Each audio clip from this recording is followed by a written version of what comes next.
Halo, assalamualaikum warahmatullahi wabarakatuh. Sobat bonsai sekalian, pada kesempatan kali ini saya akan membahas tentang cara budidaya bahan bonsai dari asam jawa atau Tamarindus indica. Kebetulan saya di sini ada beberapa contohnya. Sebagaimana kita ketahui bersama, bahan bonsai asam jawa ini secara alamiah berkembang biak dengan bijinya. Namun kalau sobat ingin memperoleh bahan bonsai yang cepat besar, bisa dilakukan dengan cara mencangkok atau stek batang, walaupun stek batang keberhasilannya sangat rendah, di bawah 1%. Seperti ini cara mencangkok, cukup sederhana menggunakan botol air mineral. Dan untuk cara stek saya sudah beberapa kali mencobanya, tetapi hanya tumbuh tunas saja. Sudah beberapa bulan, hampir 7 bulan, ketika saya dongkel dan saya tengok ternyata tidak tumbuh akar. Akhirnya saya buang saja, karena perlahan-lahan pasti bahan bonsai tersebut akan mati, karena tunasnya pun tidak membesar, jadi hanya tumbuh. Nanti setelah daunnya mekar sempurna, beberapa minggu kemudian akan layu dan mati. Setelah itu tumbuh lagi tunas baru, begitu seterusnya tanpa adanya tumbuh akar. Ini adalah contoh asam jawa yang dikembangbiakan dengan biji. Pertumbuhannya memang sangat lambat kalau dengan biji. Ini usia sekitar 1 tahunan baru sebesar ini.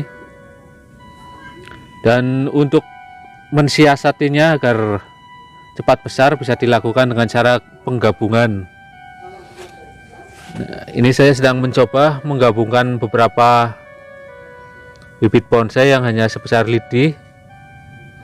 Saya gabungkan menjadi satu. Biasanya dalam setengah tahun sudah mulai menyatu kalau semuanya tumbuh dengan baik.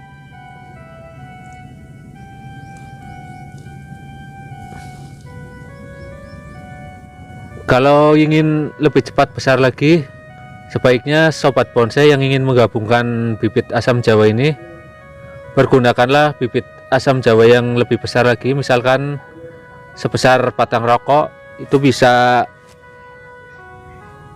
4-7 batang digabung sekaligus, itu akan lebih cepat besar lagi. Cuma kita harus sabar untuk menunggu proses penyatuan batang-batang tersebut, sebab semakin besar bibit yang kita gabungkan, semakin lama menyatunya. Bisa 1-2 tahun baru mulai menyatu kalau bibitnya terlalu besar. Manfaat menggabungkan bibit bahan bonsai asam ini yaitu, bila batang yang kita gabungkan masih kecil-kecil, maka kita bisa membuat cabang-cabang dengan cara mengarahkannya batang tersebut satu persatu, diarahkan ke segala penjuru.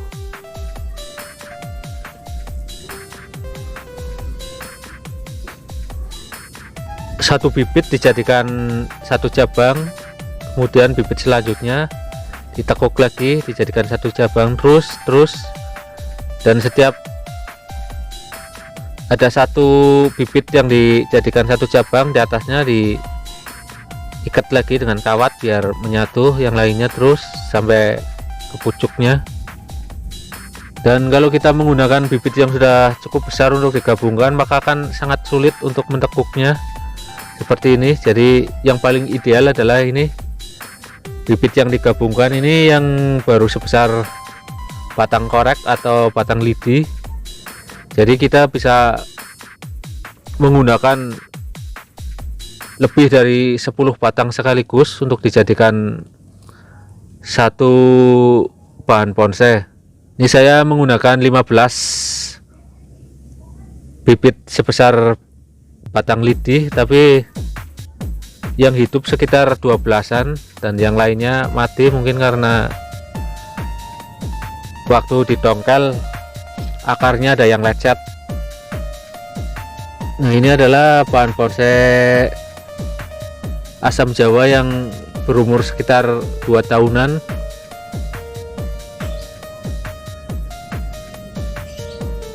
Hampir sebesar batang rokok. Kalau ingin menyemai langsung dari biji asam bisa juga dilakukan, dengan syarat asamnya harus benar-benar sudah tua dan matang sekali. Biasanya matang di pohonnya. Bijinya sudah benar-benar berwarna coklat mengkilap, cenderung kehitaman, dan sudah keras sekali dan licin. Itu tanda-tanda sudah cukup tua. Dan kalau disemai biasanya dalam seminggu sudah mulai tumbuh. Untuk bibit yang kecil ini gampang-gampang susah untuk hidupnya, jadi kita harus benar-benar berhati-hati dalam mendongkelnya, sebab rentan sekali mati apabila ada bagian pada akar yang lecet, terutama pada bagian pangkal akar atau leher akar. Jadi waktu mendongkel sebaiknya pergunakan alat seperti cangkul agar semua akar serabutnya bisa terbawa. Dan saat kita membuang akar-akar yang kurang diperlukan, pergunakanlah gunting tahan yang benar-benar tajam agar akar itu tidak pecah dan tidak membusuk. Dan untuk budidaya asam Jawa secara atau dengan cara mencangkok susah-susah gampang juga, sebab pohon asam ini terkenal cukup lama juga dalam tumbuh akar saat dicangkok. Walaupun sudah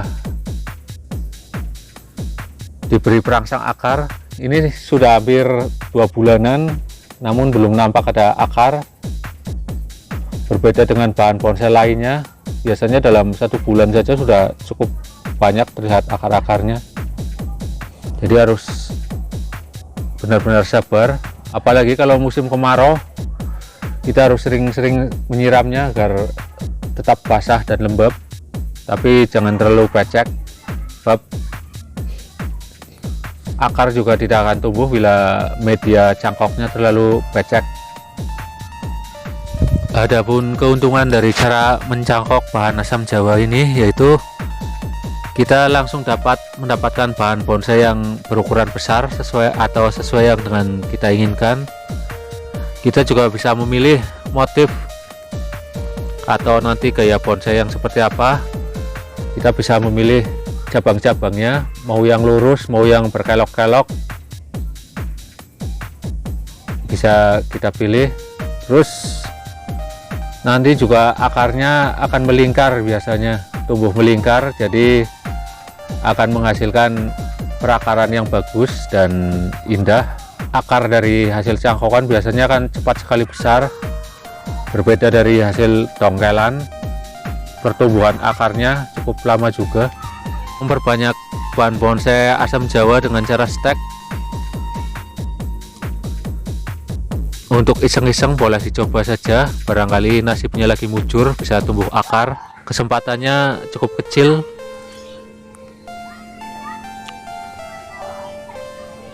bisa dibilang di bawah 1%. Bahan bonsai asam Jawa ini sangat disukai karena apabila sudah tumbuh akar, maka tumbuhan ini cukup bandel. Tunasnya biasanya akan tumbuh secara terus-menerus. Yang penting tanahnya selalu disiram, tapi jangan terlalu pecek, dan kesuburan tanah dijaga, terutama diberi pupuk-pupuk yang berupa pupuk alami. Akarnya sudah tumbuh dengan baik seperti ini. Apabila dipangkas dalam waktu seminggu biasanya akan kembali tumbuh tunas dan akan lebih lebat. Sobat bonsai sekalian, demikian tadi video saya hari ini, yaitu mengenai cara budidaya bahan bonsai asam Jawa atau Tamarindus indica. Semoga saja video saya kali ini bermanfaat. Sampai jumpa di lain kesempatan. Wassalamualaikum warahmatullahi wabarakatuh.